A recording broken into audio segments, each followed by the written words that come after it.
ગુજરાત સરકારના યુવક સેવા અને સાંસ્કૃતિક પ્રવૃત્તિઓની કચેરી દ્વારા એક અનોખી પહેલ કરવામાં આવી છે। રાજ્યના સાંસ્કૃતિક વારસા અને લોક સંસ્કૃતિને પ્રોત્સાહન આપવાના ઉમદા આશયથી સુરત, અમદાવાદ, વડોદરા અને રાજકોટ સહિત 29 જિલ્લાઓમાં શ્રેષ્ઠ શ્રી ગણેશ પંડાલ પ્રતિયોગિતા 2025નું આયોજન કરાયું છે। આ સ્પર્ધામાં શ્રેષ્ઠ દેખાવ કરનાર ગણેશ પંડાલોને આકર્ષક રોકડ પુરસ્કારથી સન્માનિત કરાશે। આ સ્પર્ધામાં પ્રથમ ક્રમે આવનાર શ્રેષ્ઠ ગણેશ પંડાલને 5 લાખ, દ્વિતીય ક્રમને 3 લાખ અને તૃતીય ક્રમને 1.50 લાખનો પુરસ્કાર અપાશે। આ ઉપરાંત અન્ય 5 પંડાલોને પ્રોત્સાહન રૂપે પ્રત્યેકને 1 લાખનો પુરસ્કાર મળશે।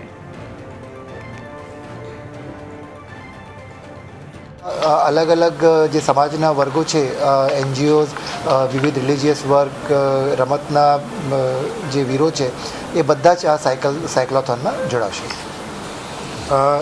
આની સાથે જ કાર્યક્રમ પછી જે છે ફિટ ઇન્ડિયા જે પ્લેજ છે નેશનલ લેવલની પ્લેજ પણ લેવામાં આવશે। તો 29થી 31 સુધીમાં આખું નેશનલ સ્પોર્ટ્સ ડેની ઉજવણીનો આ તરીકે પ્રોગ્રામ રહેશે।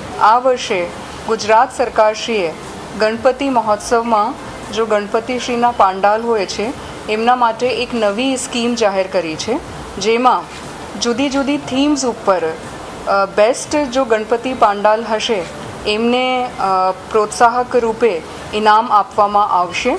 પ્રથમ ઇનામ 5 લાખ રૂપિયાનું રહેશે, બીજું ઇનામ 3 લાખ રૂપિયાનું, 3 લાખ રૂપિયાનું, ત્રીજું ઇનામ 1.5 લાખ રૂપિયાનું અને એમના સિવાય 5 પ્રોત્સાહક ઇનામ 1-1 લાખ રૂપિયાના આપવામાં આવશે।